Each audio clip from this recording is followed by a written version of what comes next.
আমরা নবদ্বীপ ধামে যাই, বৃন্দাবন ধামে যাই, পুরী ধামে যাই। ধামে তো যাই, কিন্তু ধামে কি করতে যাই আমি? ধামে যাওয়ার উদ্দেশ্য কি? ধামে যাওয়ার উদ্দেশ্য ধামে গিয়ে ভালো ভালো খাবো, ঘুরে বেড়াবো, আনন্দ করবো না, এটা নয়। ধাম হচ্ছে দর্শনের জায়গা আর স্পর্শের জায়গা। কি স্পর্শ?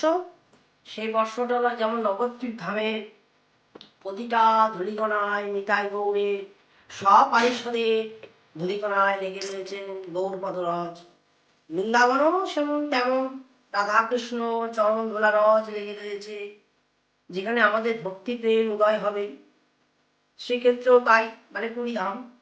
তো ধাম হচ্ছে দর্শন আর ভক্তির জায়গা, আর প্রেমের উদয় হবে, আর তা থেকে আমাদের বিবাহ হবে। ধাম দর্শন এমন ভাবেই